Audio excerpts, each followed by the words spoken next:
You know how some connections in your mind are stronger than others? Every time you think of summer, you think of an ice cream. Every time you're asked to think of an animal, your mind goes to an elephant, never a bat or a penguin or an octopus. Every time you think of Uncle Mike, you immediately think of that time in Marrakesh when, well, you know the story.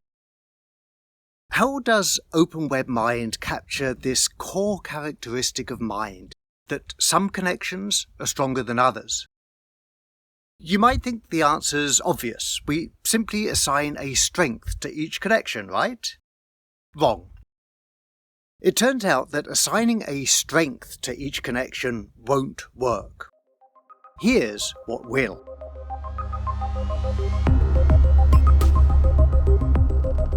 Open Web Mind captures knowledge as a hypergraph of nodes representing ideas and edges representing the connections between them.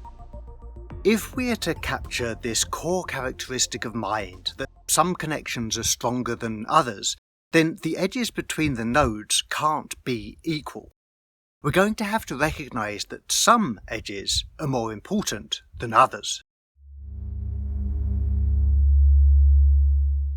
We could do this by assigning a strength to each edge. Here's why that won't work. Imagine we assign a strength between, say, 0 and 1 to each edge of the knowledge hypergraph. Suppose you associate summer with 9 other things, from ice cream through sunshine to kayaking. We could assign a strength to each of the 9 edges between the node representing summer in your mind and the 9 other nodes representing those 9 other things.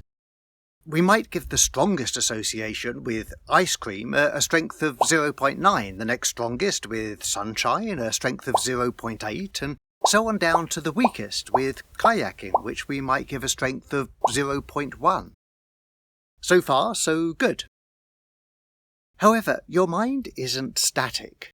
You might form a new association with summer that's even stronger than these old associations. With road trips, for instance.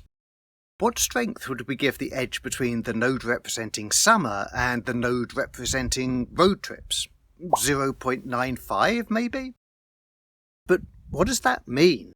What does it mean that the connection to road trips is only 0.05 stronger than the connection to ice cream, but the connection to ice cream is fully 0.1 stronger than the connection to sunshine? And how do all these strengths size up with the strengths of connections in other minds? Open Web Mind isn't just one mind, it's a billion minds. If the strength of the edge between summer and ice cream is 0.9 in your mind, but only 0.5 in my mind, what does that mean? How do we compare these strengths? How do we combine these strengths? If the connection between summer and ice cream is really, really important to you, can you give it a strength of 0.999 in your mind to counter the lesser strength of 0.5 in my mind? If all the connections in your mind are really, really important to you, can you give them all strengths of 0.999 or more in an attempt to overwhelm all the connections in my mind? There are no answers to these questions. These numbers are meaningless. Assigning a strength to each edge won't work. What will work is ranking the edges from each node. We can simply list the connections from the strongest to the weakest. For summer, the list would begin with ice cream, followed by sunshine, and so on down to kayaking. Or, to put it in terms of rank, from the node representing summer, the edge to the node representing ice cream has rank 1, the edge to the node representing sunshine has rank 2, and so on down to the node representing kayaking, which has rank 9.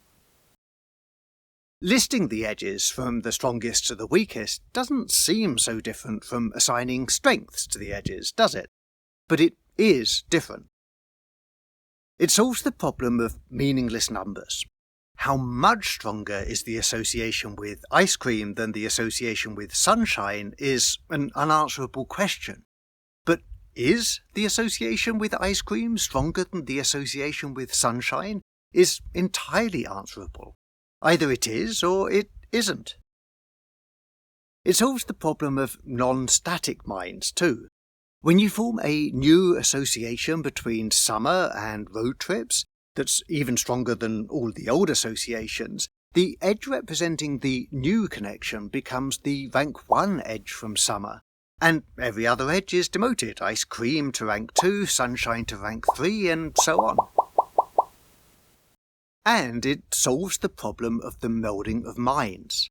It's not possible to compare or combine strengths between different minds, but it is possible to compare and combine ranks. If the rank of the edge between summer and ice cream is 1 in your mind, but 5 in my mind, it simply means that there's no stronger connection in your mind, whereas there are several stronger connections in my mind. You can game strengths, but you can't game ranks. If you're simply listing the connections with summer in your mind from the strongest to the weakest, there's no way you can overwhelm the connections in my mind. In each of our lists, there's only one rank 1 edge, the first edge in the list, and only one rank 2 edge, the second edge in the list, and so on. These ranks are meaningful. In my mind, the rank 1 edge from a node represents a stronger connection in my mind than the rank 2 edge from the same node.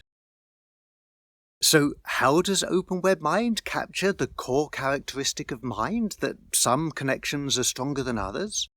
Well, by ranking the edges from each node in each mind. Which begs a question. How do minds decide these rankings?